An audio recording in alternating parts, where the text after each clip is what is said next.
యెషయా గ్రంథం 53వ అధ్యాయం. యెషయా గ్రంథం అందరూ బైబిల్ తీయాలి, ప్రతి ఒక్కరూ బైబిల్ తెరవాలా.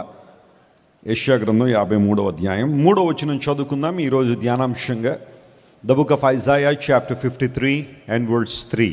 అతడు తృణీకరింపబడిన వాడు ఆయను, అతడు తృణీకరింపబడిన వాడును ఆయను, మనుషుల వలన విసర్జింపబడిన వాడును, వ్యసనాక్రాంతుడుగాను, వ్యాధిని అనుభవించిన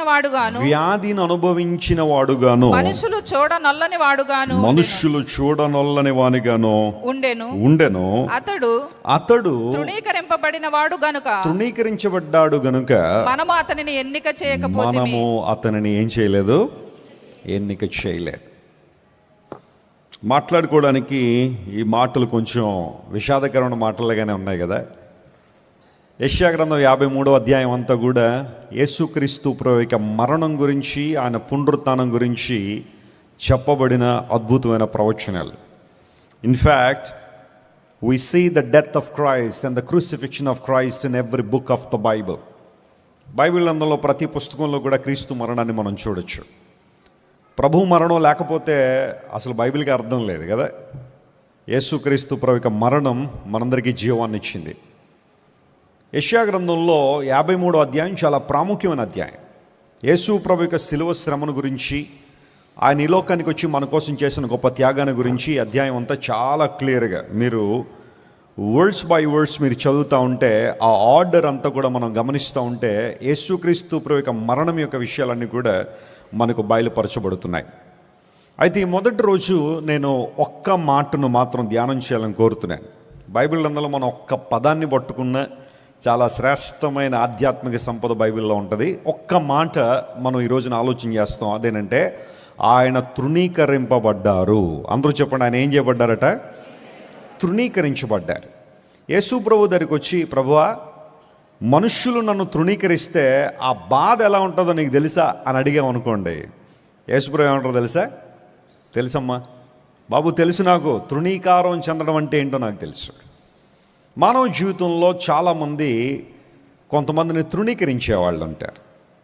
నువ్వు నాకు వద్దు, లేదా నీతో నాకు సంబంధం లేదు, ఇక నీతో నాకు అవసరం లేదు అని తృణీకారంగా మాట్లాడేవారు కావచ్చు, లేదా తృణీకారంగా బిహేవ్ చేసేవాళ్ళు చాలామంది ఉండొచ్చు. రిజెక్షన్, ఇంగ్లీష్లో డిస్పైస్ అనే మాట వాడారు. హిబ్రూ భాషలో బాజా అనే పదం ఉపయోగించబడింది. బాజా అనగా అట్టర్లీ డిస్పైజ్డ్ అని అర్థం. అంటే ఇంకెప్పటికీ నాకు వద్దు అన్నట్టుగా తృణీకరించేస్తారు చూడండి, అలాంటి అనుభవం. రిజెక్షన్ని చాలామంది హ్యాండిల్ చేయలేరు. ఈరోజున ఎన్నో ఆత్మహత్యలు జరుగుతూ ఉన్నాయి, సూసైడ్లు జరుగుతూ ఉన్నాయి. వాటిల్లో చాలా కారణాలు ఉండొచ్చు, కానీ ఒక కారణం ఏంటంటే, పలానా వారు నన్ను రిజెక్ట్ చేశారు, నన్ను తృణీకరించారు కాబట్టి నేను సహించలేకపోతున్నాను, తట్టుకోలేకపోతున్నాను, ఈ జీవితం నాకు వద్దు, ఈ బ్రతుకు నాకు వద్దని చాలామంది యవ్వన బిడ్డలు ఆత్మహత్యలు చేసుకునే పరిస్థితిలో ఉన్నాం. తృణీకారాన్ని హ్యాండిల్ చేయలేకపోతున్నారు. రిజెక్షన్, డిస్పైజింగ్ అనే మాటలు చాలామంది తీసుకోలేకపోతున్నారు. పరీక్షల్లో ఫెయిల్ అయితే చచ్చిపోయే వాళ్ళు చాలామంది ఉన్నారు. ఫెయిల్ అయిపోతే చనిపోవడం తర్వాత సంగతి, కానీ కొంతమందికి ఆశించిన మార్కులు రాలేదని, వారు అనుకున్నని మార్కులు 98, 99 మరి టార్గెట్ పెట్టుకుని ఉండుంటారు, అన్ని రాలేదట, 88 వచ్చినాయట. అందరూ బట్టి సూసైడ్ చేసుకునే వాళ్ళు కూడా చాలామంది ఉన్నారు. వారు అనుకున్న స్థాయికి రాలేకపోయామని ఆ బాధను తట్టుకోలేక జీవితాలు ముగించేవారు చాలామంది ఉన్నారు. అయితే యేసుక్రీస్తు ప్రభు వారు తృణీకరించబడతారట. ఆయన ఈ లోకానికి దిగి వచ్చినప్పుడు, సృష్టికర్త అయిన దేవుడు మానవాకారం ధరించుకుని లోకానికి వస్తే everybody will not accept him and definitely he shall be despised. ఆయన తృణీకరించబడతారు. ఇక్కడ ఆధ్యాత్మిక సత్యం ఏంటంటే, క్రీస్తు తృణీకరించబడింది మనందరం అంగీకరించబడ్డానికి. Hallelujah. That's the divine exchange happened at the cross. సిలువలో జరిగిన కార్యం అదే. ఆయన ద్వేషించబడింది మనకు ప్రేమను పంచడానికి. ఆయన సిలువలో వేలాడింది మనందరూ కూడా మహిమ సింహాసనం మీద కూర్చోవాలని. ఆయన తల మీద ముళ్ళ కిరీటం పెట్టించుకున్నది మన తలల మీద అక్షయ కిరీటాలు ఉండాలని. ఆయన యెరూషలేములో ఆ భయంకరమైన దారిలో నడిచింది, కాళ్ళ వెంబడి రక్తం కారుతున్న ప్రభువారు ఎందుకు వెనుగడుగు వేయలేదంటే, మన పాదాలు ఒక రోజున సువర్ణ వీధుల్లో తిరగాలని. Amen. That's a divine exchange. యేసు ప్రభు ఎందుకు తృణీకరించబడ్డారంటే మనందరం కూడా అంగీకరించబడాలని. In order to be accepted Jesus Christ was despised. దీనికి కనెక్షన్గా ఒక మాట చూపిస్తాను. నూతన నిబంధనలో, నూతన నిబంధన తెరవండి, లూకాసు సువార్త 23వ అధ్యాయం 11వ వచనం మనం చదివితే అక్కడ ఈ మాట రాయబడింది. లూకాసు సువార్త 23వ అధ్యాయము 11వ వచనం. హేరోదు తన సైనికులతో కలిసి ఆయనను తృణీకరించి, ఆయనను ఏం చేశాడట? తృణీకరించి, అపహసించి ఆయనకు ప్రశస్తమైన వస్త్రము తొడిగించి పిలాతు నొద్దకు మరలా. మరి ఇంకెందుగా ప్రశస్త వస్త్రం తొడిగించావు నువ్వు హేరోదు? నువ్వు చేసిందంతా చేసి, తృణీకరించిందంతా తృణీకరించి, హేళన చేసిందంతా హేళన చేసి, యేసు ప్రభు వారికి అట ఒక ప్రశస్తమైన వస్త్రం తొడిగించి పిలాతు దగ్గర పంపించాడు. వేషధారణ, హిపోక్రసీ హేరోదులో కనబడుతుంది. బైబిల్ గ్రంథంలో కొంతమంది హేరోదు రాజులు మనకు కనబడతారు కదా. యేసు ప్రభు వారు పుట్టగానే ఒక రాజు ఉండేవాడు, ఆయన్ని హేరోదు మహారాజు అనేవారు. హేరోద్ ద గ్రేట్ అని పిలిచేవారు. ఆయన చనిపోయిన తర్వాత యేసుక్రీస్తు ప్రభు యొక్క శిలువ మరణం సమయంలో ఉన్న హేరోదు రాజు పేరు హేరోద్ అంతిపాస్. అంతిపా అనబడే వ్యక్తి. అంతిపా అంటే చాలా చక్కని పేరు. అంతిపటేర్ అనగా తండ్రి అని అర్థం. చాలా మంచి పేరు అతనికి. హేరోద్ అనగా సన్ ఆఫ్ ఎ హీరో అని అర్థం. హీరో అనే పదం హేరోదులో ఉంటుంది కదా. హెరోడ్ అనే పదానికి son of a hero, hero కుమారుడు అని అర్థం. హీరో అంటే ఇదివరకు మన పూర్వీకులు వాడే బండి కాదు, హీరో బండి ఉండేది, అది కాదు. వీరుడు, హీరో అనగా ఒక అద్భుతమైన వ్యక్తి. పేర్లు చాలా మంచివే హేరోద్వి. కానీ యేసు ప్రభువుని తృణీకరించాడని బైబిల్లో రాబడింది. ఇప్పుడు ఒక ప్రశ్న, జాగ్రత్త వినండి, నా వైపు చూడండి అందరూ కూడా. యెషయా గ్రంథం 53వ అధ్యాయంలో ఆయన తృణీకరించబడ్డాడు అంటే ఎవరు తృణీకరించారు ఆయన్ని? మనమా దేవుడా? అంటే తండ్రి అయిన దేవుడు తృణీకరించాడా, మనం తృణీకరించామా? మనమే కదా. ఎందుకంటే ఆ క్రింద ఆ మాటే కదా రాయబడింది, మనుష్యుల వలన ఏం చేయబడ్డాడు ఆయన? విసర్జించబడ్డాడనే మాట రాయబడింది కదా. అంటే మానవ స్వభావం ఏంటి అంటే, మానవ నైజం ఏంటంటే, ఆది నుండి ఈరోజు వరకు కూడా మనిషి ఎవరిని తృణీకరిస్తూ ఉన్నాడు? దేవుని తృణీకరించే స్వభావం. ఈ స్వభావంలో మార్పు రావాలని దేవుడు ఆశిస్తున్నాడు. మానవుని యొక్క స్వభావం ఏంటంటే, వీ న్యాచురలీ డిస్పైజ్ గాడ్.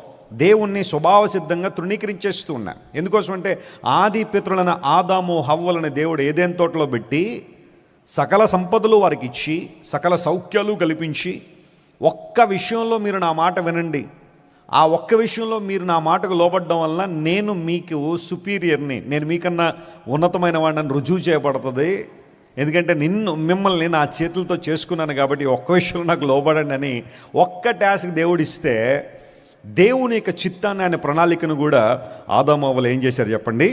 తృణీకరించారు. మానవ స్వభావం మొదటి నుండి దేవుని తృణీకరించడమే. ఈరోజు ఒక ప్రశ్న అడుగుతున్నాను, నువ్వు దేవుని తృణీకరించే వ్యక్తిగా ఉన్నావా, లేదా ఆయన మనస్ఫూర్తిగా అంగీకరించే వ్యక్తిగా ఉన్నావు? పరిశీలించాలి. ఈ మెసేజ్ అయ్యే లోపల మనందరూ ఈ నిర్ణయానికి రావాలి. Are we despising God are we clinging our loving saviour? మన దేవుణ్ణి మనం హత్తుకునే వారంగా ఉన్నామా, తృణీకరించే వారంగా ఉన్నామా? పరిశీలించేయాలి. తృణీకారం అనేది మనిషి యొక్క స్వభావం ఉన్నప్పుడు, లేఖనాల్లో నేను కొన్ని మాటలు గమనించాను, చాలా జాగ్రత్తగా గమనించండి. వాటిని త్వరగా నేను తెలియజేస్తాను. యేసు ప్రభువునే మనిషి తృణీకరించే స్థాయికి వచ్చాడు. హేరోదు అక్కడ మనందరికీ సాదృశ్యంగా కనబడుతున్నాడు. హేరోదు అంతిపా అనే ఆ రాజు మనందరికీ సాదృశ్యంగానే ఉన్నాడు.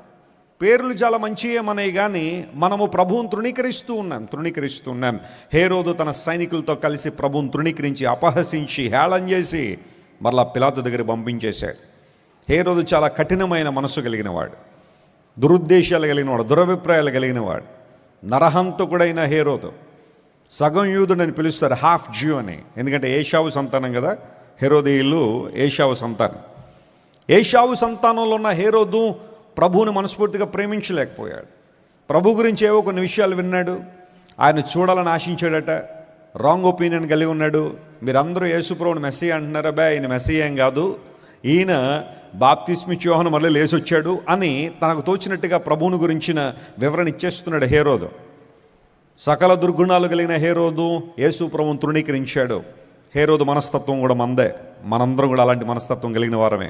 ప్రభువు మనల్ని ప్రేమించి తన రూపంలో తన పోలికలో చేసుకుని మనందరూ ఆయన గట్టిగా పట్టుకోవాలని, ఆయన అంగీకరించాలని దేవుడు ఆశిస్తూ ఉంటే మన స్వభావంతో ప్రభువుని తృణీకరించే వారంగా మనం ఉన్నామేమో ఆలోచన చేయాలి.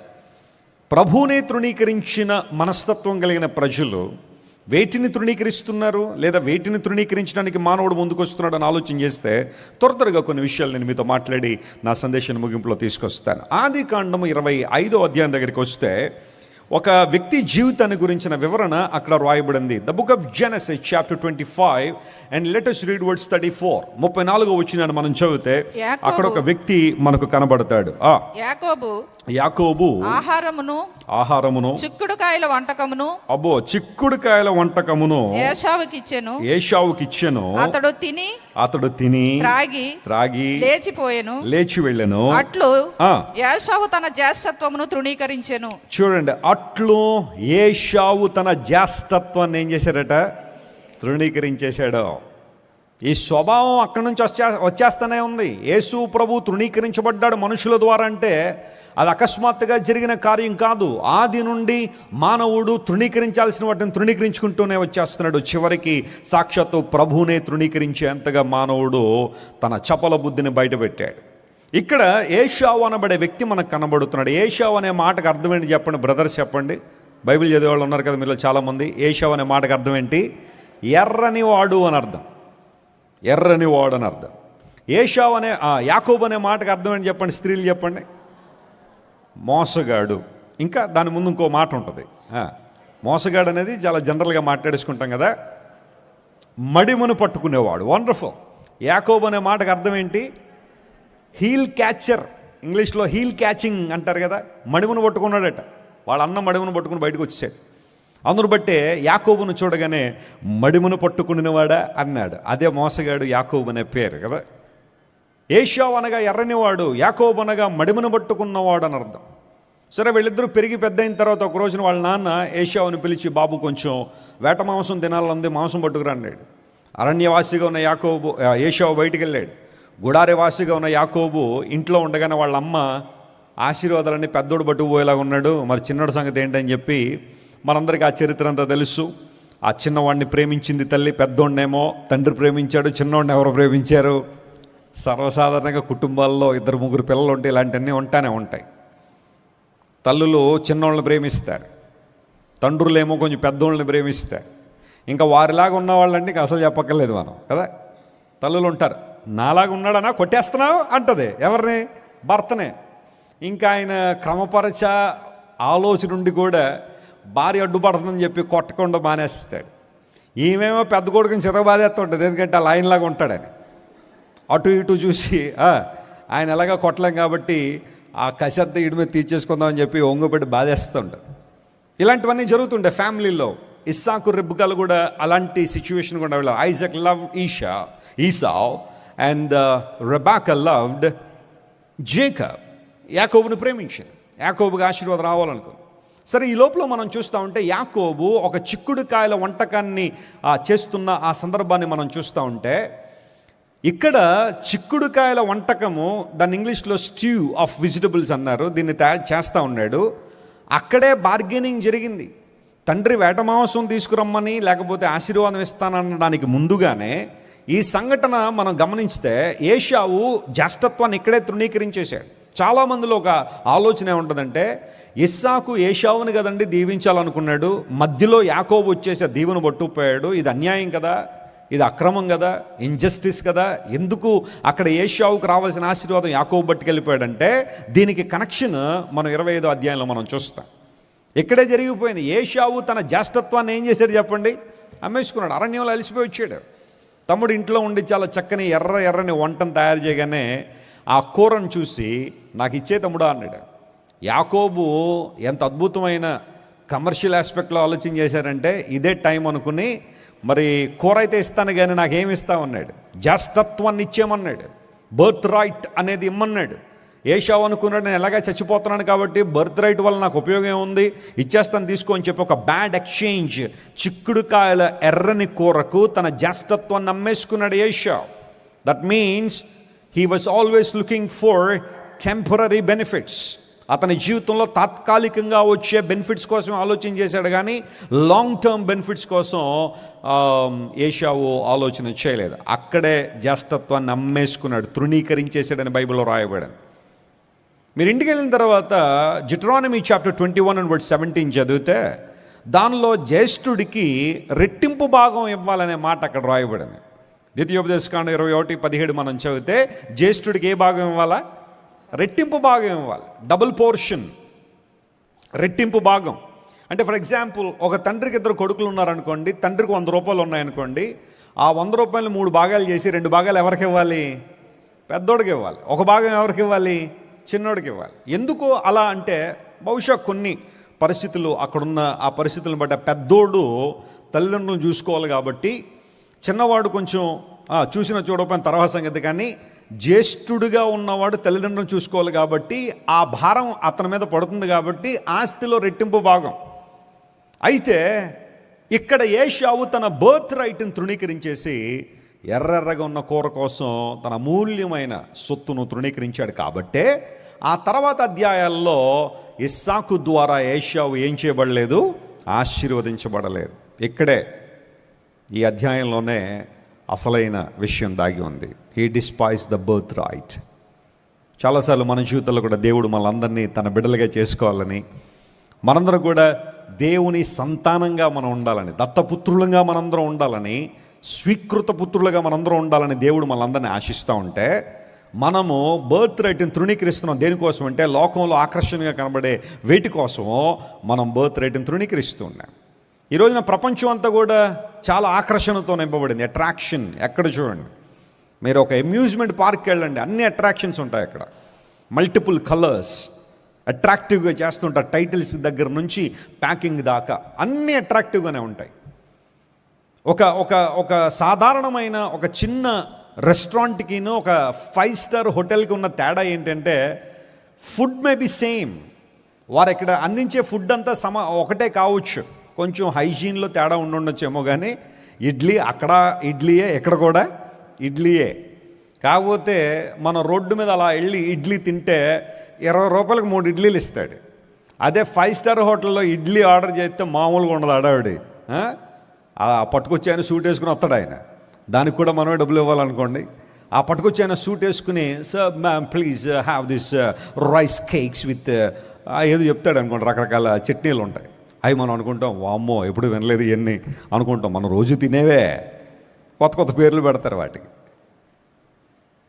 3 ఇడ్లీ తినాలంటే 850 రూపాయలు ప్లస్ జిఎస్టీ, మరలా దానికి ట్యాక్స్, మొత్తం కలిపితే 1000 రూపాయలు. మార్కెట్లో బయట ఎక్కడైనా తింటే ఎంత? 20-30 రూపాయలు కదా. It's all about attraction, it's all about packing. ఎంత అట్రాక్టివ్గా ఉంటే ప్రజలు అంతగా ఆకర్షించాలని ఆలోచన. లోకం ఎప్పుడు కూడా మనిషిని ఆకర్షిస్తూనే ఉంది. సాతానుడు కూడా మనిషిని ఆకర్షిస్తున్నాడు. పాపం ఎప్పుడు మనిషిని ఆకర్షించేదే. ఆ ఆకర్షణ ఎలాంటిది అంటే, టెంపరీ బెనిఫిట్స్ని నీ ముందు పెట్టి దేవుడిచ్చే శ్రేష్టమైన దీవెనలన్నీ ఏం చేస్తారు చెప్పండి? పోగొట్టేస్తాడు.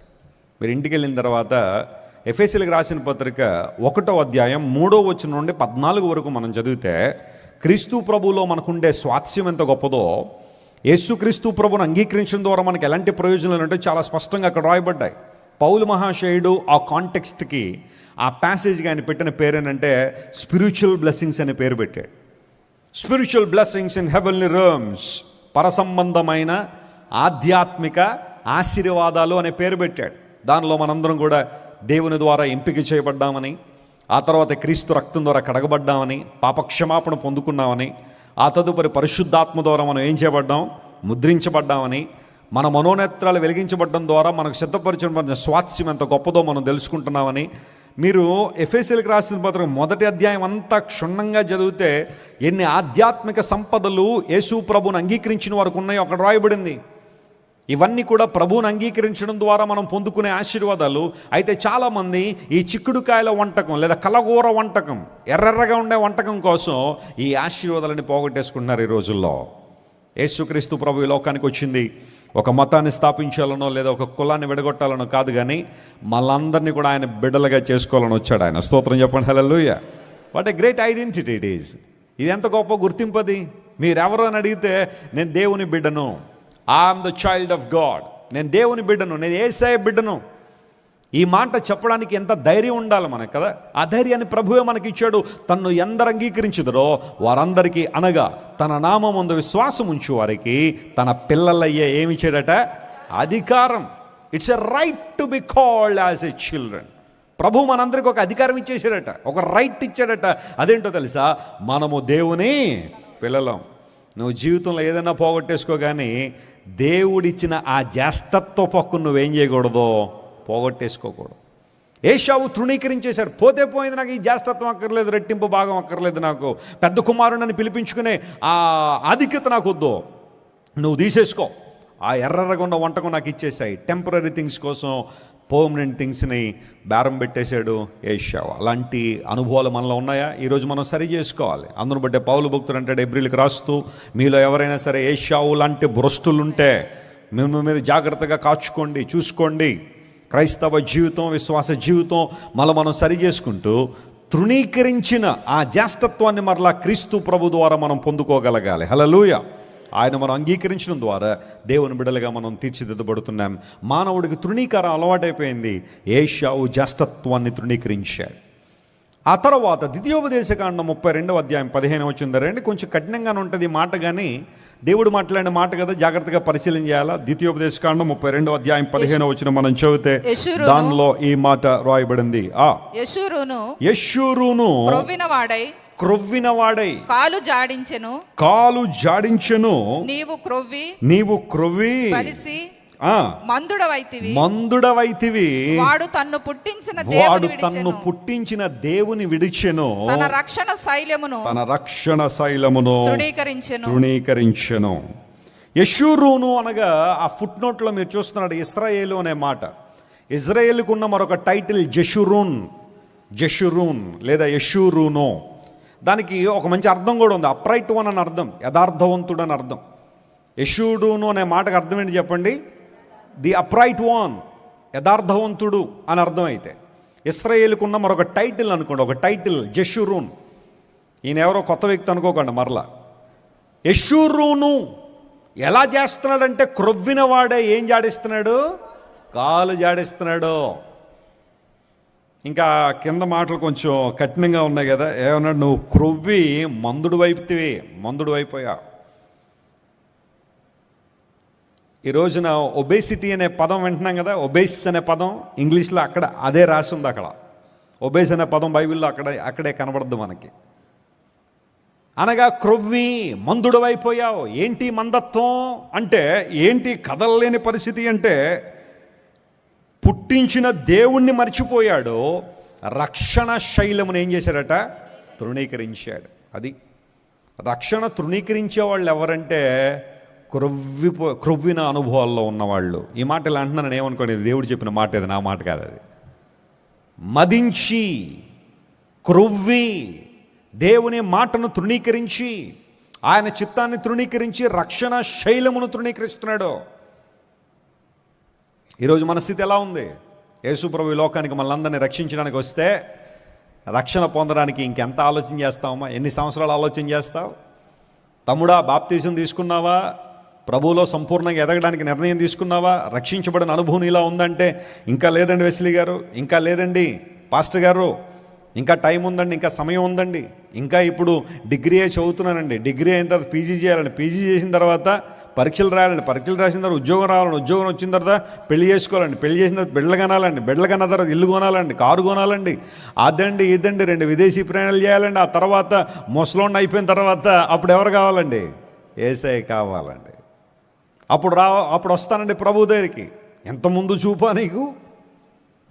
మామూలు ముందు చూపు కాదు ఇది. అయ్యగారు ప్లానింగు 67వ సంవత్సరంలో ఎక్కడికి వస్తాడంట? అప్పటిదాకా నువ్వు ఉంటావని గ్యారంటీ ఏమైనా ఉందా? ఈ లోకంలో అన్నిటికీ గ్యారంటీ ఉంది. నేను మాట్లాడుతున్న ఈ మైక్ సెన్హైజర్ మైక్ 3 సంవత్సరాలు గ్యారంటీ ఇచ్చాడు ఈ మైక్కి. ఈ 3 సంవత్సరాల్లో ఏదైనా అయితే పీస్ టు పీస్ రీప్లేస్ చేస్తారు. ₹1,00,000 ఉంటుంది ఈ మైక్. చాలా ఖరీదైన మైకే. 3 సంవత్సరాలు గ్యారంటీ ఉంది. మన చేతికి పెట్టుకున్న వాచ్లకు గ్యారంటీ ఉన్నాయి. డొక్కు వాచ్, చైనా వాచ్కి కూడా గ్యారంటీ ఏమి ఉండదంట. పోను 6 నెలలు ఎత్తాను అంటాడు. ఏ వాచ్కి? చైనా వాచ్కి. నువ్వు అడుగుతున్నావు కదా చెప్పి 6 నెలలు గ్యారంటీ ఇస్తాడు దానికి. మన బతుకులకి ఏమైనా గ్యారంటీ ఉందా అని?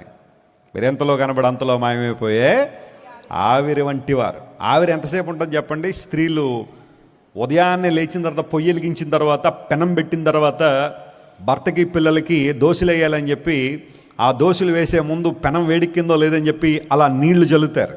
జల్లగానే ఏమొస్తుంది చెప్పండి? ఆవిరి. ఎంతసేపు ఉంటుంది చెప్పండి? నువ్వు ఎక్కడే ఉండమ్మా, లోపలికి వెళ్ళి వస్తానంటే ఉంటుందా అది?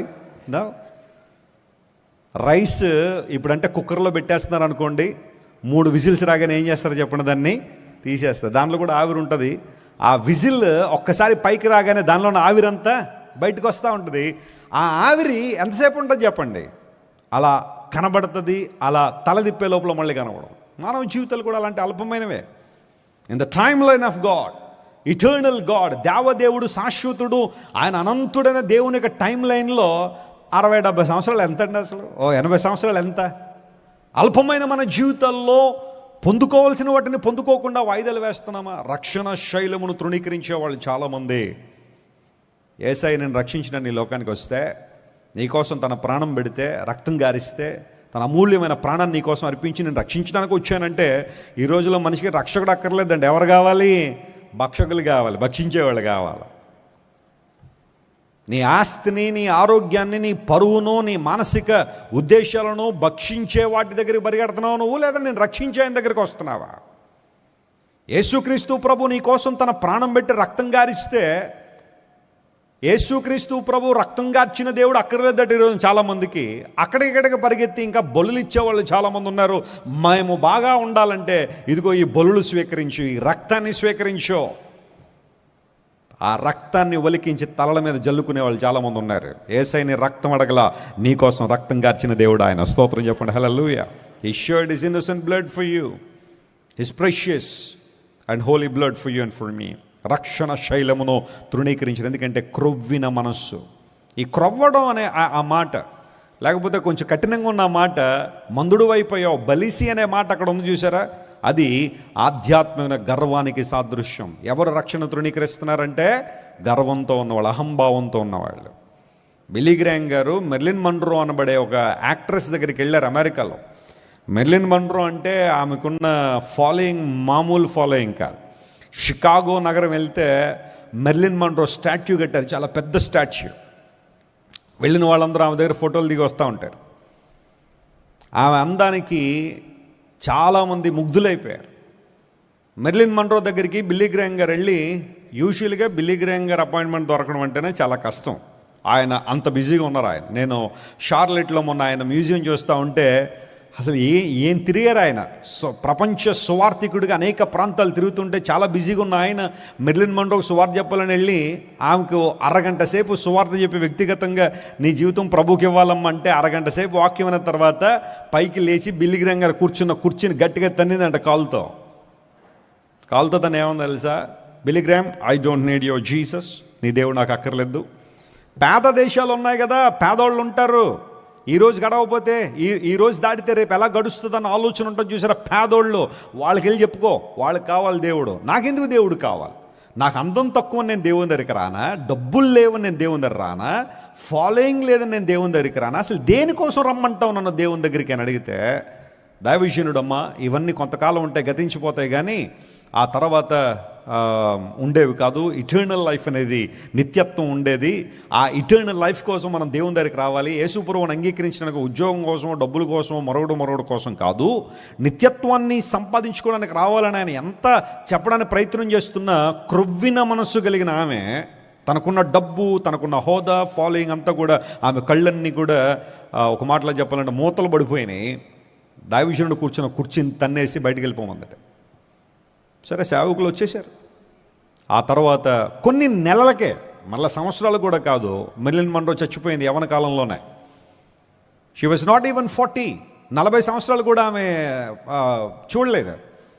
లేట్ 30sలోనే మెర్లిన్ మన్రో చనిపోయింది. ఇప్పటికీ కూడా ఆమె ఎలా చనిపోయిందో ఎవరికీ తెలియదు. చనిపోయేటప్పుడు ఎవరికో ఉత్తరం రాసిందట. ఏమన్నా తెలుసా?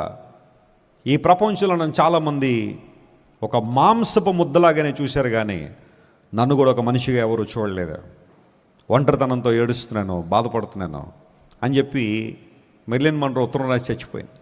ఆమె జీవితాన్ని చదువుతూ ఉంటే ఎంత విషాదంగా ఉంటుందంటే, ఆ రాత్రి వేళ ఒక్కతే తన గదిలో ఆత్మహత్య అని కొంతమంది అంటున్నారు. కాకపోతే అది బహుశా ఒక ప్లాన్డ్ మర్డర్ అయి ఉండొచ్చు. What ever it is, she left the world. ప్రపంచాన్ని వదిలేసి వెళ్ళిపోయింది. ఆమె సంపాదించింది ఏది కూడా ఆమె వెనకాల రాలేదు. ఆమె వేసుకునే బట్టల కోసం అట 10ల సంఖ్యలో గదులు ఉండేవట. యూజువల్గా ఎవరైనా స్త్రీలు భారతదేశంలో బట్టలు పెట్టుకోవాలంటే ఒక బీరువా ఉంటే చాలు కదా. బీరువాడు బట్టలు అంటే చాలా గొప్పవాళ్ళు అని అర్థం. ఆమెకి కొన్ని గదులు ఉండేవాట బట్టలన్నీ కూడా.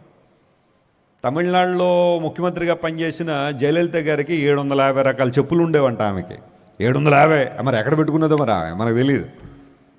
ఇంకా ఆమెకున్న చీరలు ఇవన్నీ చాలా ఎక్కువే. అవన్నీ కూడా పేపర్లో వేసాను. నేను వెళ్ళి పర్సనల్గా ఎప్పుడు చూడలేదు అనుకోండి, కానీ పేపర్లో రాసినవే చదువుతూ ఉంటాను అప్పుడప్పుడు. 750 రకాల చెప్పులట. ఆశ అన్నమాట. ఇవన్నీ కూడగట్టుకోవాలని. కానీ ఒక రోజున ఆమె కూడా ఒక విషాదకరమైన పరిస్థితిలో ప్రపంచాన్ని విడిచి వెళ్ళిపోవడం. It's inevitable. But what is permanent? What is ever lasting? ఏవి నిత్యము ఉండేవి అంటే దేవుణ్ణి అనుగ్రహించే రక్షణే కదా. ఏమి చూసుకుని నువ్వు రక్షణ దూరం అయిపోతున్నావు, ఏమి చూసుకుని నువ్వు దేవుని దూరం అయిపోతున్నావు ఆలోచించేయాలి. రక్షణ శైలము తృణీకరించడానికి క్రొవ్విన మనస్సు, గర్వం, అహంభావం, అతిశయం, నాకెందుకు దేవుడు అవసరం, నేను రక్షణ పొందకపోతే ఏమవుద్దు ఇప్పుడు అన్న ఆలోచన చాలామందిలో. యెషూరును నీవు రక్షణ శైలము తృణీకరించే స్వభావం మనిషిది కదా. మరొక మాట కూడా మీకు జ్ఞాపకం చేస్తాను చూడండి. ఈసారి Psalm 107:10, 107వ కీర్తన 10వ వచనం. అందరూ తీయాలి త్వరగా. 107వ కీర్తన 10వ వచనంలో ఈ మాట రాయబడింది. దేవుని ఆజ్ఞకు లోబడక మహోన్నతుని తీర్మానమును తృణీకరించినందున బాధ చేతను ఇనుప కట్ల చేతను బంధించబడిన వారై చీకటిలోను మరణాంధకారములోను నివాసము చేయువారి హృదయమును ఆయాసము చేత ఏం చేశాడట? ఆయన కృంగదీశాడట. అంటే ఆయన కృంగదీయాల్సిన అవసరం లేదనుకోండి. ఆ పై లక్షణాలు ఉన్న వాళ్ళు కూడా వాళ్ళే కృంగిపోయే అనుభవాలు. మహోన్నతుని తీర్మానము. అందరూ ఈ మాట నాది చెప్పండి. మహోన్నతుని తీర్మానము. ఇంగ్లీష్లో the council of the lord అనే మాట, the council of the most high అనే మాట. తీర్మానాలు ఉంటాయి చూడండి, కొన్ని చట్టాలు, తీర్మానాలు, ఇవన్నీ విన్నారా ఎప్పుడైనా మన భారతదేశాన్ని కనుక ఆలోచన చేస్తే ఏదైనా ఒక విషయాన్ని ఆర్డినెన్స్గా మార్చాలి అంటే మొట్టమొదటిగా బిల్ పాస్ చేస్తారు. లోక్సభలో బిల్ పాస్ చేస్తారు. ఆ లోక్సభలో అందరూ కూడా ఓటింగ్ చేయాల. ఓటింగ్ చేసి ఎవరు ఎక్కువ ఓట్లు వేస్తే ఆ బిల్ అక్కడ పాస్ అయినట్టు. ఇప్పుడు లోక్సభలో అలాంటి ఏం జరగట్లేదు అనుకోండి. అందరూ ఓటింగ్ వేసే పరిస్థితి లేదు. చెయ్యొత్తండి అంటున్నాడు ఆయన. లేకపోతే ఎస్ అనగానే గోల్లో అందరూ ఎస్ ఎస్ ఎస్ ఎస్ అనగానే అగో ఎస్ అనేసారని చెప్పి బిల్ పాస్ చేసేవాళ్ళు కూడా చాలామంది ఉన్నారు. అలాంటివి జరిగినాయి. పార్లమెంట్ తలుపులేసి బిల్లులు పాస్ చేసిన సందర్భాలు కూడా మనం చరిత్రలో చూసాం. ఆ ట్రాన్స్పరెన్సీ కనబట్టలేదు. ఆయన స్పీకర్ గారు అంటాడు, ఆయనకు కావాల్సింది ఏదైనా జరిగించేసుకోవాలంటే ఎస్ అనేవాళ్ళు చెప్పండి అనగానే ఎంతమంది ఎస్ అన్నారో అక్కడ అందరిలో ఎస్ ఎస్ ఎస్ ఎస్ అనగానే నో అనేవాడిది ఎక్కడ వినబట్టలేదు. అక్కడ నుంచి బిల్లు పాస్ చేశారు. లోక్సభలో బాసభ కానీ రాజ్యసభకి వెళ్తుంది. ఎగువ సభ అంటారు కదా దాన్ని. ఎగువ సభ అంటే వాళ్ళందరూ పెద్ద పెద్ద కుర్చీల్లో కూర్చుంటారని కాదు. అక్కడ రాజ్యసభకున్న గౌరవం అలాంటిది. రాజ్యసభకి వెళ్ళిన తర్వాత ఆ బిల్లు పట్టుకెళ్ళి ప్రెసిడెంట్ గారికి ఇస్తారు. ప్రెసిడెంట్ గారు పరిశీలన చేసిన తర్వాత ఆమె సంతకం పెడితే, లేదా ఇప్పుడు ఆమె ఉన్నారు కాబట్టి ఆమె అన్నారు, లేకపోతే ఆయన ఉంటే ఆయన సంతకం పెడితే అదేమైద్ది? ఆర్డినెన్స్ అవుద్ది, చట్టం అవుద్ది. బిల్లు చట్టంగా మార్చబడడానికి ఇంత ప్రాసెస్ ఉంది.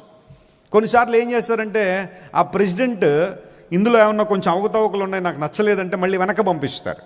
మళ్ళీ వీళ్ళు ఏమన్నా కరెక్ట్ చేసి అమెండ్ చేసి మళ్ళీ పంపించాలి. మళ్ళీ ఆయనకు నచ్చలేదంటే మళ్ళీ వెనక్కి పంపిస్తారు. 3 సార్లు ఆయన వెనక్కి పంపించే అవకాశం ఉంటుంది. 4వసారి లేదండి మీరు అప్రూవ్ చేయాల్సిందంటే ఇక 4వసారి ఆయన సంతకం పెట్టేయాల్సింది. అందరూ బట్టి ఆయన రబ్బర్ స్టాంప్ అంటారు. ఆయన చెప్పండి, మన ఇండియాలో ప్రెసిడెంట్ గారు ఏంటి చెప్పండి? ఆయన రబ్బర్ స్టాంప్, సంతకాలు పెట్టడానికే. ఒక తీర్మానం ఎప్పుడైతే ఆర్డినెన్స్ అనేది పాస్ అయిపోయిందో, లేకపోతే దేశంలోకి వచ్చేసిందో, ఇప్పుడు కులాలకు అతీతంగా, మతాలకు అతీతంగా, ప్రాంతాలకు అతీతంగా ప్రతి ఒక్కరు కూడా ఆ చట్టానికి ఏమవ్వాలా? లోబడాలి. ఆ చట్టానికి లోబడాలి. లోబడకపోతే ఆ సెక్షన్ ఏదైతే ఉందో ఆ సెక్షన్ ప్రకారం కేసు ఫైల్ చేస్తారు, జైల్లో పెడతారు. ఒక దేశాన్ని నడిపించడానికే చట్టాలు ఉన్నాయే, ఒక ప్రపంచాన్ని నడిపించడానికి చట్టాలు ఉన్నాయే. అంతర్జాతీయ చట్టాలు కొన్ని ఉన్నాయి, వాణిజ్య చట్టాలు ఉన్నాయి, సముద్ర చట్టాలు ఉన్నాయి, విమాన చట్టాలు ఉన్నాయి. ఇంకా ఆ చట్టాలకి ఇంకా లిస్ట్ అంతే లేదనుకోండి, చాలా చట్టాలు ఉన్నాయి.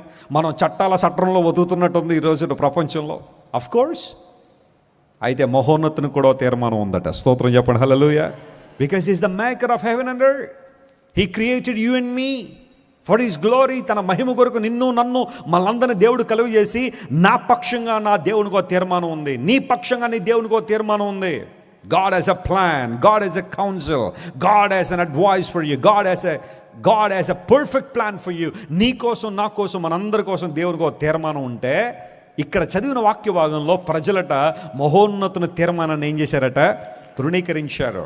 అందరూ జాగ్రత్తగానండి, ప్రపంచంలో 2 మార్గాలు ఉంటాయి. ఒకటి నీ దేవుడు నీ కొరకు నిర్దేశించిన మార్గం, రెండవది నీ కొరకు నువ్వు అన్వేషిస్తున్న మార్గం. ఈ రెండిట్లో ఏది ప్రయోజనం? అందరూ చెప్పాలి, ఏది ప్రయోజనం? మన మార్గం ప్రయోజనమా, దేవుని మార్గం ప్రయోజనమా? మన మార్గం ఎప్పుడు కూడా ఎక్కడ తీసుకెళ్తుందంటే నాశనానికే.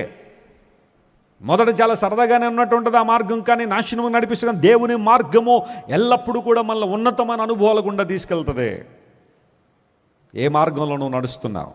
ఏ మార్గంలో ప్రయాణం చేస్తున్నావు? మహోన్నతిని తీర్మానాన్ని తృణీకరించేసావా? నీ పక్షంగా దేవునికి ఉన్న ప్రణాళికను తృణీకరించావా? ప్రభువు నీతో మాట్లాడుతున్నాడు ఈ రోజున, ప్రియ యవనస్తుడా, నీ పక్షంగా దేవునికి ఉన్న తీర్మానాన్ని నెరవేర్చని ప్రార్థన చేశావా? God's plan prevails. దేవుని యొక్క ఉద్దేశం, ఆయన తలంపులు, ఆయన ప్రణాళికలే మన జీవితంలో నెరవేర్చబడాలనే కోరిక మనలో ఉండాలి. అలాంటి ఆశ మనలో ఉండాలి.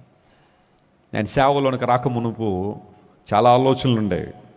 అయితే ఏవియేషన్ ఇంజనీర్ అయిపోవాలని, అది కూడా మిస్ అయితే అట్లీస్ట్ పైలట్ అన్న అయిపోవాలని ఆలోచన. విమానాలు నడిపేలా. ఏవియేషన్ ఇంజనీరింగ్ చేసేవాళ్ళు ఏంటంటే విమానాలని తయారు చేయడం కావచ్చు, బాగు చేయడం కావచ్చు, టెక్నికల్ సపోర్ట్ అంతా కూడా వాళ్ళు ఇస్తూ ఉంటారు. పైలట్స్ ఏం చదువుకున్నా కానీ ఆ పైలట్ కోర్స్ చేసిన తర్వాత వాళ్ళు పైలట్లై విమానాలు నడుపుతూ ఉంటారు. సో నా టార్గెట్ ఏంటంటే అయితే ఏవియేషన్ ఇంజనీర్ అవ్వాలి, అది కాకపోతే అట్లీస్ట్ పైలట్ అన్న అయిపోవాలన్న ఆలోచన. కానీ నా దేవునికి ఉద్దేశం వేరు నా పట్ల. ఆ ఉద్దేశాన్ని తెలుసుకోవడానికి కొంచెం ఇబ్బందికర మార్గంలోనే వెళ్ళాల్సి వచ్చింది. నేను I had my own plans to move forward, to fulfil my desires, but God called me to his ministry. ఆయన తన సేవకు పిలుచుకున్నారు. నా 19 ఏళ్ళు ఇంకా టీనేజ్లో ఉండగానే దేవుని సేవ పక్షంగా హగ్గ 2:23 ద్వారా దేవుడు మాట్లాడి లేఖనానుసారంగా, నేను నిన్ను ఏర్పాటు చేసుకున్నాను, నిన్ను ముద్ర ఉంగరంగా చేస్తానని దేవుడు వాగ్దానం చేశాడు. సేవకుల ద్వారా మాట్లాడాడు, దర్శనాల ద్వారా దేవుడు మాట్లాడాడు, అనేక విధానాలు దేవుడు మాట్లాడుతుంటే నేను వద్దు వద్దు వద్దు ప్రభు అంటున్నాడు, నువ్వు రావాలని. నేను వద్దు ప్రభు అని. ఫైనల్గా దేవుడు ఒక సంఘటన మా జీవితంలో అనుమతించడం, ఆ సంఘటనలో నా జీవితాన్ని ప్రభువుకు అప్పగించి ఈ రోజున గతించిన ఆల్మోస్ట్ ఒక 20 సంవత్సరాల నుంచి 22 సంవత్సరాల నుంచి దేవుని సేవలో వాడబడ్డానికి దేవుడు కృప చూపిస్తున్నాడు. ఎప్పుడైతే నువ్వు దేవునికి నీ జీవితాన్ని కనెక్ట్ చేసావు, మహోన్నతుని తీర్మానానికి నువ్వు అంగీకరిస్తావో, అపరిమితమైన ఆనందం, సంతోషం అనుభవిస్తావు. గొప్ప ఆనందాన్ని ప్రభు నీకు ఇస్తాడు, ధైర్యాన్ని ఇస్తాడు, ప్రోత్సాహాన్ని ఇస్తాడు. దేవుని పర్పస్కి నీ జీవితాన్ని కనెక్ట్ చేసినప్పుడే అక్కడే అల్టిమేట్ సాటిస్ఫాక్షన్ ఉంది, కంటెంట్మెంట్ ఉంది. ఇక మరే విధానంలోనూ దేవుని మార్గాన్ని, ఆయన తీర్మానాన్ని తృణీకరించి వెళ్ళి ఏ మార్గంలో కూడా మనిషికి ఆనందం లేదు, సంతోషం లేదు. ఇప్పుడు దేవుని బిడ్డ, మహోన్నతం తీర్మానం తృణీకరిస్తున్నా, ఈరోజు నువ్వు నిర్ణయం తీసుకోవాలి. ప్రభువా, నేను నీ తీర్మానాన్ని తృణీకరించాలనుకోవట్లేదు. I would like to stick to your plan. నీ చిత్తానికి నా జీవితాన్ని సమర్పిస్తానని నిర్ణయం తీసుకోగలిగితే బలమైన కార్యాలు నువ్వు చూస్తావు. 4వది ఇంకొక మాట మీకు జ్ఞాపకం చేస్తాను. ఈసారి ఇర్మియా గ్రంథం దగ్గరికి రండి. ఇర్మియా గ్రంథంలో 6వ అధ్యాయం 10వ వచనం తీయండి. The book of జెర్మయా chapter 6 and verse 10. దానిలో రాయబడిన మాట ఎలా ఉంది? ఇర్మియా గ్రంథం 6వ అధ్యాయం 10వ వచనం. విందురని నేను ఎవరితో మాట్లాడేదను, ఎవరికి సాక్ష్యం ఇచ్చేదను. చూడండి, ఇర్మియా గ్రంథం 6:10లో మనం చూస్తున్నాము, విందురని నేను ఎవరితో మాట్లాడేదను, ఎవరికి సాక్ష్యం ఇచ్చేదను. వారు వినుటకు తమ మనస్సును ఏం చేయట్లేదు, సిద్ధపరచుకొనరు గనుక వారు ఏం చేయలేదట, వినలేకపోయారు. బ్లెస్సీ గారు కూడా ఈ పాయింట్ టచ్ చేస్తూ ఓ మాట చెప్పారు. మనస్సు అనేది చాలా ప్రాముఖ్యమైంది. ఏ నిర్ణయమైనా ముందు అక్కడ జరగాలి కదా. అక్కడ జరిగినప్పుడే మన అవయవాలు మనం తీసుకున్న నిర్ణయానికి కట్టుబడి ఉంటాయి. ఇప్పుడు దేవుడు ఏమన్నాడు తెలుసా? వారు ఎందుకు వినలేకపోయారని ఆ మాట అంటే, వారికి వినడానికి ఏమి లేదట, మనసు లేదట. అది ప్రాబ్లం అక్కడే. మనసు మారాలని దేవుడు ఎందుకంటాడో తెలుసా? అక్కడే ఉంది అంతా కూడా. అక్కడ మారకపోతే నీ జీవితం మార్పులోనికి రావట్లేదు. వినాలి అంటే వినాలనే ఆసక్తి ముందు ఎక్కడ రావాలట? మనసులో రావాలి. వారు ఎందుకు వినలేకపోయారంటే వినడానికి వారికి మనస్సు లేదు. ఇప్పుడు ఆ తర్వాత మాట మనం చదివితే, ఇదిగో వారు యెహోవా వాక్యమందు, ఆ మాట అండర్లైన్ చేసుకోండి, వారు యెహోవా వాక్యమందు సంతోషము లేని వారై దాన్ని తృణీకరింతురు. దాన్ని ఏం చేస్తున్నారు? ఎక్కడుంది మనకి సంతోషం? దేవుని వాక్యం వినడంలో, చదవడంలో సంతోషం లేదట. అందును బట్టి తృణీకరించేస్తున్నారు దేవుని వాక్యాన్ని. మరి ఎక్కడుంది సంతోషం? కొంతమంది కంటే ముసలమ్మ ముచ్చట్లలో ఏముంది? సంతోషం ఉంది. కొంతమందికి ఎక్కడ సంతోషం ఉందంటే త్రాగుబోతుల విందుల్లో సంతోషం ఉంది. కోడి పందాల దగ్గర ఏముంది చెప్పండి? సంతోషం ఉంది. మొన్న ఒక భీమవరం పరిసర ప్రాంతాల్లో పెద్ద ఆయన వాళ్ళ ఇంటికి మొత్తం మంత్రులు, ఎమ్మెల్యేలు, ఎంపీలు అందరూ వచ్చేసారట. వాళ్ళందరూ దిగి ఫోటో పెట్టారు. కరెక్ట్గా ఎప్పుడంటే సంక్రాంతి పండుగ రోజున పెట్టారు. మరి ఎంతమంది ఒకేసారి ఎందుకు అలా కలిసిపోయారంటే, మరి భీమవరం పరిసర ప్రాంతాల్లో సంక్రాంతికి ఏం జరుగుతాయి చెప్పండి? కోడి పందాలు. వీళ్ళు అదేదో ఫెలోషిప్ లాగా అందరూ కలిపి ఫోటో పెట్టారు. ఎప్పుడంటే కోడి పందాలకు వచ్చారు వాళ్ళందరూ. ఏమి నేర్పిస్తారు సమాజానికి? అదొక ఆటగా లేకపోతే మరొక విధానంలో తీసుకొస్తున్నారు. కానీ దానిలో ఎంత వ్యసనం ఉంది, ఎడిక్షన్ ఉంది, ఎన్ని కుటుంబాలు పాడైపోతున్నాయి. ఎంతమంది సంవత్సరం అంతా కూడగట్టుకున్న డబ్బంతా పట్టుకెళ్ళా కోడి పందాలని చెప్పి, ఆ లల్లాయి గుండ్లు అని చెప్పి, లేకపోతే మరొక ఆటలని చెప్పి జీవితం అంతా పాడు చేసుకుని ఆఖరికి ఒట్టి చెట్లు ఇంటికి వస్తే భార్య పిల్లలు ఎంతమంది ఏడుస్తున్నారో తెలుసా? వాళ్ళ ఏడుపు నీకు పట్టట్లే కదా, వారి కన్నీళ్ళు నీకు అక్కర్లా. నీ సౌఖ్యమే నీకు కావాలి, నీ సుఖమే నీకు కావాలి, నీ మజా నీకు కావాలి కదా. ఎంతమంది ఇలాగా? పరీక్షలు స్టార్ట్ అవుతున్నప్పుడే ఐపీఎల్ స్టార్ట్ అవుద్ది. ఐపీఎల్ స్టార్ట్ అవ్వగానే బెట్టింగ్లు స్టార్ట్ అవుతాయి. ఎంతమంది యవన బిడ్డలు బెట్టింగుల్లో డబ్బులు పెట్టి ప్రాణాలు కోల్పోయిన వారు లేరండి? ఎందుకు వాటిని పేపర్లో హైలైట్ చేయట్లేదు? ఐపీఎల్లో ఒక్కొక్క బ్యాట్స్మెన్కి 10 కోట్లట, 15 కోట్లు, 20 కోట్లు. క్యాచ్ పడితే 10 కోట్లు, క్యాచ్ వదిలేస్తే 20 కోట్లు. Match fixing. ఆ మ్యాచ్లు చూసి చాలామంది బెట్టింగ్లు చేసేవాళ్ళు చాలామంది ఉన్నారు. క్రికెట్ ఆడడం తప్ప నేను అంటలే. ఒకవేళ ఎక్సర్సైజ్ కోసం ఆడేవాళ్ళు కొంతమంది ఉంటారు. ఒక షటిల్ అనో లేదా ఒక టెన్నిస్ అనో ఒక క్రికెట్ అనో ఆడుకుంటారు. కానీ కొంతమంది ఇంకా ఆటే వాళ్ళ జీవితాల్లో ఏమైపోయిందనమాట, దేవుడు అయిపోయారు. బెట్టింగ్లు భయంకరమైన బెట్టింగ్లు వేసి డబ్బులు పోగొట్టేసుకునేవాళ్ళు. మొన్న ఒక ఆమె కుమారుడికి ఫోన్ ఇచ్చిందట. అడుగుతున్నాడు, మమ్మీ ఫోన్ కావాలంటే, నా కుమారుడు ఫోన్లో ఇప్పుడు ఏం వదిలేస్తాడని చెప్పి ఫోన్ ఇచ్చిందట. ఏమిగానే మరుసటి రోజు మెసేజ్, మీ అకౌంట్లో 7 లక్షలు ఖాళీయా? ఏమైంది అంటే, మరి ఎక్కడో పెట్టేసాడు పట్టుకెళ్ళి ఆ డబ్బులు. వాళ్ళ అమ్మ దాంట్లో 7 లక్షలు ఉన్నాయని తెలుసు అనుకుంటే వీడికి, అమ్మ ఫోన్ అమ్మ ప్రైవేట్ క్లాసులు అనగా నామనుకుంది, నా బంగారం ఎంత ఓడబడిచేస్తాడు రేపు పొద్దున్నని చెప్పి ఫోన్ ఇచ్చేస్తే 7 లక్షలు పోయినాయి. ఎక్కడ నుండి తీసుకొస్తారండి? 7 లక్షలు అంటే ఒక మధ్యతరగతి కుటుంబం ఎన్ని సంవత్సరాలు కష్టపడితే అంత సేవింగ్ చేయగలరు? జీవితాన్ని పాడు చేసుకునే పరిస్థితి. ఎక్కడుంది నీ ఆనందం? వేటి దగ్గర నీ సంతోషం? బైబిల్ సెలవిస్తూ ఉంది, వారు ఎందుకు వినలేకపోతున్నారు దేవుని మాటలంటే వినడానికి మనసు లేదు. వారు యెహోవా వాక్యములో సంతోషము లేని వారే వాక్యాన్ని ఏం చేస్తారంట? తృణీకరించేస్తున్నారు. వింటున్నారు కొంతమంది, మంచిదే, కానీ విన్న వాక్యాన్ని తృణీకరించి వెళ్ళిపోయేవాళ్ళు. పల్లెటూరుల్లో పొయ్యిలు ఉంటాయి, కట్టెల పొయ్యిలు లేదా బొగ్గుల పొయ్యిలు ఉంటాయి. రాత్రంతా వంట చేసిన తర్వాత ఇంకా ఆ బొగ్గులన్నీ ఆరిపేసి, ఆ కట్టెలన్నీ ఆరిపేసి ఆ ఇంటి ఇలా లోపలికి వెళ్ళిపోయిన తర్వాత ఒక సునకము వచ్చును. ఎక్కడికి? ఆ పొయ్యి దగ్గరికి. బూడిద వేడిగా ఉంటుంది కదా, చక్కగా పడుకుంటుంది ఎందులో? ఆ పొయ్యిలో చక్కగా కాళ్ళు అన్ని దగ్గర పెట్టుకుని పడుకున్న తర్వాత మార్నింగ్ లేచిన తర్వాత ఈ రాత్రంతా ఆ బూడిదలో పడుకుందేమో, శరీరానికి అంతా కూడా ముల్తానా మట్టి అంటుకున్నట్టుగా ఏం చేస్తుంది చెప్పండి? అట్టుకుంటుంది. ఇప్పుడు ఉదయాన్నే లేచిన తర్వాత ఏం చేస్తుంది తెలుసా? ఒక్కసారి చెప్పండి, ఏం చేస్తుంది? అలా దులపగానే మొత్తం బూడిదంతా అక్కడ అయిపోయిన తర్వాత అప్పుడు వీధిలోకి వచ్చేస్తుంది. చాలామంది జీవితాలు కూడా అలాగే ఉన్నాయి. దేవుని సందుకు వచ్చినప్పుడు ఇంకా ఇంకా ఇంకా చెప్పండి వెస్లీ గారు అని చక్కగా వింటున్నారు. బయటికి వెళ్ళగానే ఒక్కసారి మొత్తం దులిపేసి వెళ్ళిపోవడమే. పట్టుకుంటున్నా దేవుని వాక్యం, నిన్ను అంటుకుంటున్నావు దేవుని వాక్యాన్ని గట్టిగా. దేవుని వాక్యం ఉందా? ఇక్కడ విన్న మాటలు బయటే వదిలేసి విదిలించేసి వెళ్ళిపోతున్నాం ఇంటికి. ఇంటికి వెళ్ళగానే భర్తతో గొడవ, భార్యతో గొడవ. ఇప్పటిదాకా విన్నారు వెస్లీ గారు ఏం చెప్పారు? ప్రశాంతంగా ఉండండి అనే ప్రసంగం చెప్పారు. మరి ఇంటికి వెళ్ళి ఏం చేస్తున్నావు? నువ్వు దెబ్బలాడుతున్నావు నువ్వు అందరి మీద. మాంసం కూర లేదని దెబ్బలాడేవాళ్ళు కొంతమంది ఉంటారు. పోనీ ఆదివారం చారు పెట్టింది, ప్రార్థన చేసుకుని చక్కగా ఒక ఆమ్లెట్ ఒడియోలో వేయించుకుని తినేయి, అంతకుమించి ఏముంది? ఆ రోజు మాంసం తినకపోతే చచ్చిపోతావు నువ్వు.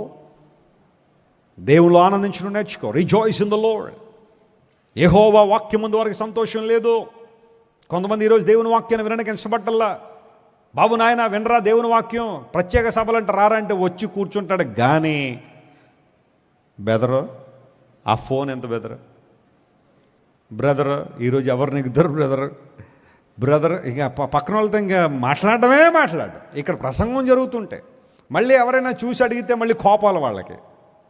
ఒక వ్యక్తి అలాగే దేవుని మందిరంలో కూర్చొని మాట్లాడుతున్నాడు, అడిగామని చెప్పి మానేశాడు దేవుని మందిరం. నన్ను అడుగుతారా, నేను కౌన్సిలింగ్ చేస్తాను అంటాడు. ఎవరికైనా నువ్వు కౌన్సిలింగ్ చేసేది? ఇక్కడేం వాక్యం చెప్తుంటే వాక్యాన్ని మించిన కౌన్సిలింగ్ ఏమైనా ఉందా? ఆ వచ్చిన వాళ్ళు వాక్యం అనకుండా అయ్యగారు అంటే కౌన్సిలింగ్ చేస్తాడు. ఏదైనా సెంటర్ పెట్టుకో, బయట కౌన్సిలింగ్ సెంటర్ వస్తారు 10 మంది. దేవుని మందిరంలో కూర్చుని వాక్యం చదువుతున్నప్పుడు నువ్వు కౌన్సిలింగ్ చేయడం ఏంటి? ఇష్టానుసారం జీవించడం కాదా? దేవుని వాక్యంలో సంతోషం లేదు చాలామందికి. వాక్యాన్ని అన్వయించుకోలేని పరిస్థితిలో తృణీకరించేస్తాడు ఆ వాక్యాన్ని. ఆఖరికి చెప్పండి ఏమేమి తృణీకరిస్తున్నాం మనం? జ్యేష్ఠత్వాన్ని తృణీకరించేశాం. రెండవది చెప్పండి రక్షణ శైలమును తృణీకరించాం. మూడవది మహోన్నతుని తీర్మానాన్ని తృణీకరించాం. నాలుగవది దేవుని వాక్యమును తృణీకరించి ఆఖరికి యెషయా 53:3లో ఆయన్ను కూడా ఏం చేస్తాం మనం? తృణీకరించేశాం. అంత స్థితికి వచ్చాం. సాక్షాత్తు దేవదేవుడి లోకానికి దిగి వస్తే రక్షణకర్తగా, సమాధానకర్తగా, శాంతిదాతగా, నిత్య జీవాన్ని ఇచ్చే దేవుడిగా యేసు ప్రభు లోకానికి వస్తే హేరోదు ఆయన అపహాసించి ఏం చేశారట? తృణీకరించాడు. ఈ స్వభావం ఎంత భయంకర స్వభావం! ఈరోజు ఈ మాటలు వింటున్న నా ప్రియ సహోదరి సహోదరుడా, ప్రభువుని తృణీకరించే ఆ లక్షణం నీలో ఉంటే ఈరోజు నువ్వు మారాలా, నీ జీవితంలో మార్పు రావాలి, ప్రభువుని అంగీకరించాలా. ఒకవేళ ఎంతవరకు ప్రభువుని తృణీకరించి, ఆయన తీర్మానాన్ని తృణీకరించి, ఆయన నడిపింపు తృణీకరించి, పరిశుద్ధాత్మ దేవుని యొక్క స్వరాన్ని తృణీకరించి నిష్టానుసారం జీవించావా? దిస్ నైట్, ఈ రాత్రి దేవుడు మాట్లాడుతున్నాడు. నువ్వు నేను అలాంటి తృణీకరించే విధానంలో ఉండకుండా యేసయ్యను మనందరూ ఏం చేయాలి చెప్పండి? హత్తుకునే వారంగా ఉండాలి. ప్రభువును హత్తుకునే వారంగా ఉండాలి. ఎప్పుడైతే అలాంటి అనుభవం మనలో ఉంటుందో దేవుడు మనల్ని అంగీకరిస్తాడని బైబిల్లో రాయబడింది. ఆ మాట ఒకటి నేను చెప్పి ముగిస్తాను. చూడండి అపోస్తలుల కార్యముల గ్రంథం 10వ అధ్యాయం 35వ వచనం చదివితే ఆ మాట రాయబడింది. The book of acts chapter 10 and verse 35. ప్రతి జనములోను, ద బైబిల్ సేస్, ప్రతి జనములో, నా మాట అండర్లైన్ చేసుకోండి. దేవునికి పక్షపాతం లేదు. ఆయన అందరినీ ఒకే రీతిగా చూస్తున్నాడు. ప్రతి జనములోను ఆయనకు భయపడి నీతిగా నడుచుకున్న వానిని ఆయన అంగీకరించును. దేవుని స్తోత్రం చెప్పండి. హల్లెలూయా. మనం ఆయన్ని తృణీకరిస్తున్నామంట, కానీ దేవుడు మనల్ని ఏం చేయాలని కోరుతున్నాడు? ఆయన అంగీకరించాలని కోరుతున్నాడు.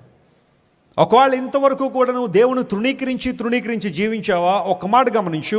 నన్ను తృణీకరించి వారు నేను తృణీకరిస్తానని అన్నాడు ఆయన పాత నిబంధనలో. కానీ నూతన నిబంధనలో ప్రభు యొక్క ప్రేమ ఎంత గొప్పది అంటే ప్రతి జనములోనూ ఆయనకు భయపడి నీతిగా నడుచుకుని వారిని చెప్పండి ప్రభు ఏం చేస్తారట? ఆయన అంగీకరిస్తారు. He accepts us. ఆయన మనల్ని అంగీకరించే దేవుడు. ఆయన తన కౌగిల్లో మనల్ని చేర్చుకుని మనల్ని అంగీకరించాలని దేవుడు కోరుతున్నాడు. He is the Lord who accepts us at any time. ఏ సమయంలో తిరిగి వచ్చినా తప్పిపోయిన కుమారుడు తండ్రిని బాధించి హింసించి, తండ్రిని ఇబ్బంది పెట్టి, ఇల్లు దాటి వెళ్ళిపోయి దుర్వ్యాపారం వల్ల సమస్తాన్ని పాడు చేసుకుని ఒక రోజున మరలా తండ్రి దగ్గరికి రావాలని తిరిగి రాగానే తండ్రి ఏం చేశాడు చెప్పండి? అంగీకరించాడా? తృణీకరించి పంపించేశాడా? అంగీకరించాడు. ముద్దు పెట్టుకున్నాడట, కౌగలించుకున్నాడట, ప్రశస్త వస్త్రాన్ని ఇచ్చాడట, కాళ్ళకి చెప్పులు తొడిగిచ్చాడట, చేతికి ఏం పెట్టాడో? ఉంగరం పెట్టాడట. ఇంటిలో గొప్ప విందును చేశాడని బైబిల్లో రాయబడింది. ఇన్ని శ్రేష్టమైన అనుభవాలు ఎందుకు వచ్చినాయి అంటే father is always willing to accept us. ఆయన ఎప్పుడు మనల్ని అంగీకరించాలని కోరుతున్నాడు. ఆయన ఇంతవరకు మనం ఆయన తృణీకరించి ఇబ్బంది పెట్టాం. కానీ ఈరోజు ఆయనకు భయపడి క్రీస్తు ప్రభువును మన హృదయాల్లో చేర్చుకుని నీతిగా నడవడానికి నిర్ణయించుకోగలిగితే దేవుడు మనందరం ఏం చేస్తున్నాడు? ఆయన అంగీకరించాలని కోరుతున్నాడు. వద్దాము ప్రభు దగ్గరికి, అందరూ కళ్ళు మూసుకొని ప్రార్థన చేసుకుందాం. Everybody close your eyes. వేటిని తృణీకరించామో లేఖనాల్లో మనం చూసాం. హేరోదు యేసయ్యను తృణీకరించాడు. హేరోదు మనందరికీ సాదృశ్యంగా ఉన్నాడు. తృణీకారంతో మనం ఉన్నామా? ప్రభువును తృణీకరించే వ్యక్తులుగా మనం ఉన్నామా? ఈరోజు మనం సరి చేసుకోవాలి. మన జీవితాలు ప్రభువుకు అప్పగించుకోవాలి. ఆయనకు మన జీవితాలు అప్పగించడం ద్వారా ప్రభువుకు దగ్గరగా మనం రావాలి. అందరూ ప్రార్థన. This is the time to pray. Everybody close your eyes. ఎవరు అటు ఇటు చూడదు. This is the time to look an to God. దేవుని వైపు చూసే సమయం ఇది. ఆయన మనల్ని పిలుస్తున్న దేవుడు. ఆయన తన చేతులు చాపి పిలుస్తున్నాడు. ఎంతవరకు తృణీకరించిన వారంగా మనం ఉన్నామేమో. ఆయన తృణీకరించబడ్డాడు. హేరోదు తృణీకరించాడు యేసయ్యను. ఒకవేళ అదే గుంపులో నువ్వు ఉంటే ఈరోజు నువ్వు ఆయన మాటకు భయపడాలి, ఆయన అంగీకరించాలి. నీతిగా నడవడానికి నిర్ణయించుకోగలిగితే దేవుడు నిన్ను అంగీకరించాలని ఆయన కోరుతున్నాడు. అందరం ప్రభు వైపు మనం చూద్దామా? యేసయ్య మనల్ని పిలుస్తున్న దేవుడు. ఆయన మనల్ని నడిపిస్తున్న దేవుడు, బలపరిచిన దేవుడు, నూతన కార్యాలు మన జీవితంలో జరిగించే దేవుడు. అందరూ ప్రార్థించిన ఒక్క నిమిషం. ఒకవేళ ఇంతవరకు జ్యేష్ఠత్వం తృణీకరించావా? ప్రభువులో నీకు ఇవ్వబడిన బర్త్ రైట్, నువ్వు దేవుని బిడ్డవని పిలువబడే ఆధిక్యతను తృణీకరించే వ్యక్తిగా ఉన్నావా? ఈరోజు అడుగు, ప్రభువా, lord make me as your child, make me your child. నీ బిడ్డగా నన్ను మార్చండి ప్రభువా. నీ యందు విశ్వాసం ఉంచుతున్నాను ప్రభువా. రక్షణ శైలమును తృణీకరించావు. యెషూరును క్రొవ్విన వాడవై రక్షణ శైలమును తృణీకరించేస్తున్నావు. ఏ రకమైన గర్వం, అహంభావం మనలో ఉంది? పరీక్షించుకుందాం, సరి చేసుకుందాం. వాటి నుండి విడుదల పొందడానికి దేవుణ్ణి అడుగుదాం. ప్రభువా, అహంభావంతో, అహంకారంతో చాలాసార్లు నీ ప్రేమకు నేను దూరం అయిపోయినాయా? రక్షణనే వాయిదాలు వేసేస్తున్నాను, రక్షణ శైలమును తృణీకరిస్తున్నాను, నన్ను క్షమించి ప్రభువు అని అడగండి. రక్షణ పొందడానికి ఇది ఒక అద్భుతమైన సమయం. యేసయ్య మనల్ని పిలుస్తున్నాడు.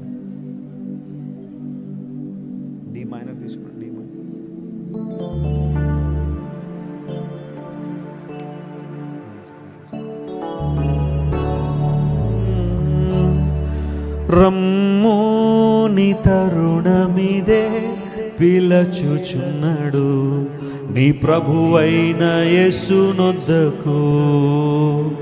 రమ్మోని తరుణమిదే పిలచుచున్నాడు నీ ప్రభువైన యేసునొద్దకు. రమ్ము. అందరూ దేవుని వైపు మనం చూద్దాం. ప్రభు మనల్ని రమ్మని పిలుస్తున్నాం. అందరూ లేచి నిలబడదామా? Shall you all stand together?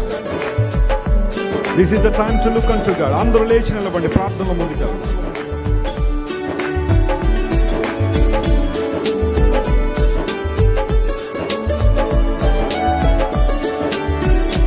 రమ్ము నీ తరుణమిదే పిలచుచున్నాడు నీ ప్రభువైన యేసునొద్దకు. నమ్ము. జీవితమంతయు వ్యర్థముగానో దుఃఖముతోనో గడుపుటయేలా. జీవితమంతయు వ్యర్థముగానో దుఃఖముతోనో గడుపుటయేలా. వచ్చి ఆయన శరణు జొచ్చినచో వాంఛతో నిన్ను స్వీకరించు.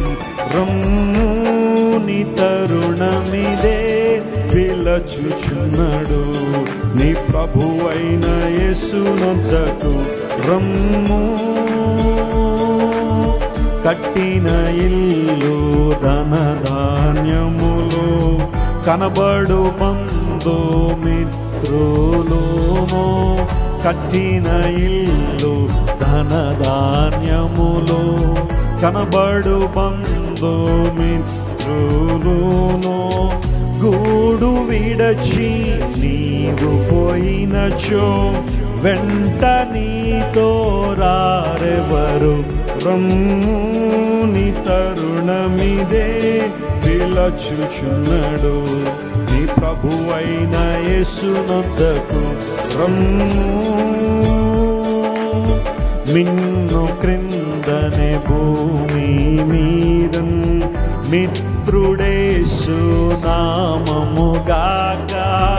మిన్ను క్రింద భూమి మీదన్ మిత్రుడేసు నామముగాక రక్షణ పొందు దారి లేదు, రక్షకుడేసే మార్గము రమ్ముని తరుణమిదే పిలచుచున్నాడు. నీ ప్రభువైన యేసునొద్దకు రమ్ము.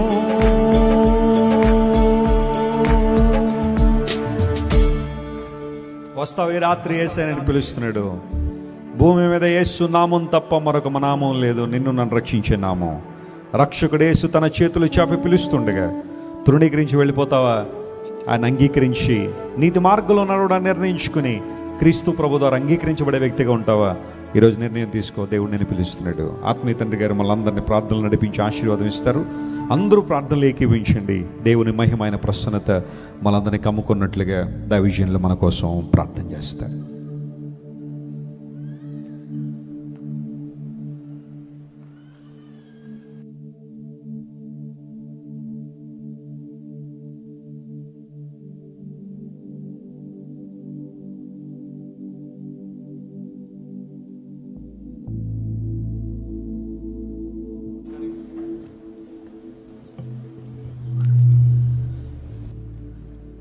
పరిశుద్ధుడు అయిన మా ప్రభువా, నమ్మకమైన తండ్రి, ఈ రాత్రి సమయాన్ని బట్టి మిమ్మల్ని స్తుతించుకుంటున్నాం.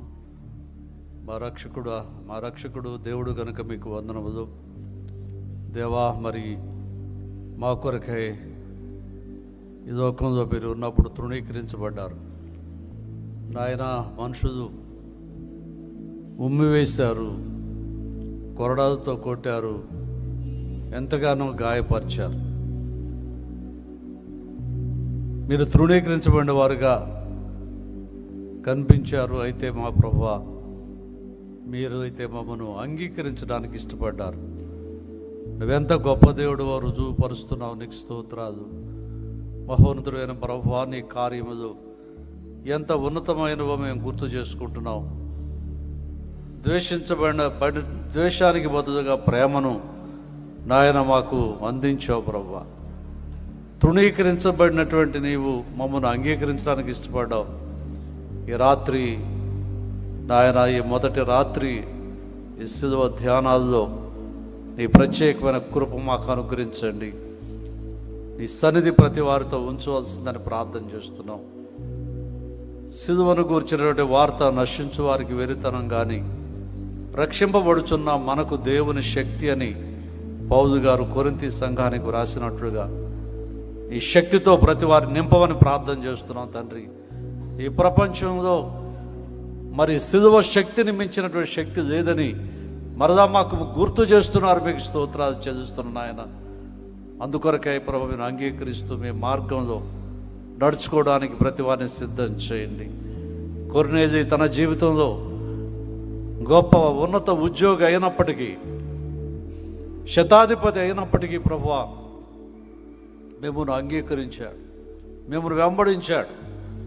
అందుకే కొర్నేలిని మీరు అంగీకరించారు, అతని ప్రార్థనలు అంగీకరించారు, అతని యొక్క ధర్మకార్యములు అంగీకరించారు. దేవా, మీ కృప అనుగ్రహించారు. ఈ రాత్రి ఎంతమంది తమ హృదయాల్లో నాయన మిమ్మల్ని వెంబడిస్తూ మీ చిత్తం నెరవేర్చేవారుగా ఉన్నారో ఒక్కొక్కరిని మీరు బలపరచమని ప్రార్థన చేస్తున్నాం.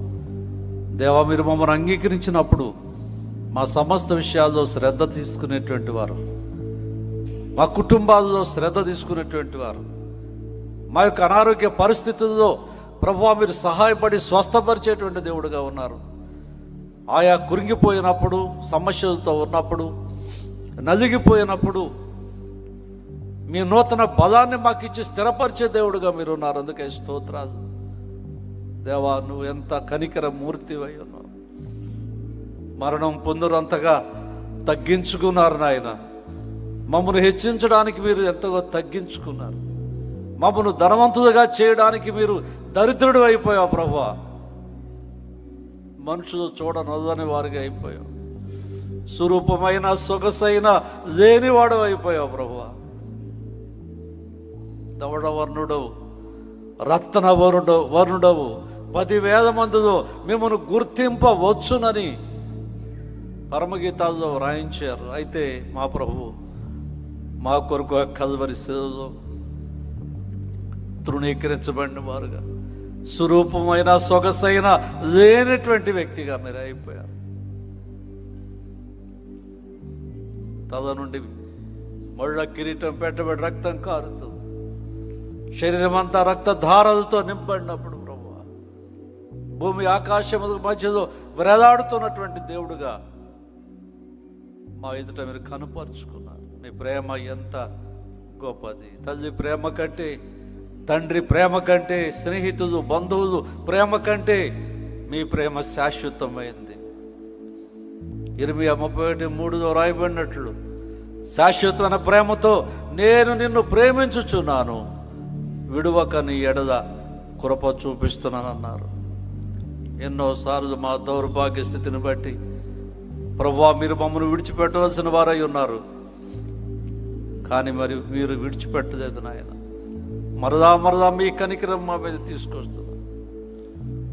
మీ శక్తి చేత మమ్మల్ని తాకుచున్నారు. మీకు స్తోత్రాలు చెల్లిస్తున్నాం. ఈ రాత్రి కూడా వచ్చిన నీ బిడ్డలను, నీ ప్రజలను దర్శించండి. వారి జీవితాలు అద్భుతాలు చేయండి. ఈ 7 రోజులు నాయన మరి శిలువ ధ్యానాల్లో ఒక అద్భుతమైన శక్తితో నింపండి ప్రభువా. మీ ప్రేమతో నింపండి నాయన. మీ చిత్తం నెరవేర్చండి, బలపరచండి. మీ కృపాస్థానానికి అందరిని అప్పగిస్తూ యేసు వారి పరిశుద్ధ నామంలో ప్రార్థించి వేడుకొనుచున్నాము తండ్రి. ఆమేన్, ఆమేన్.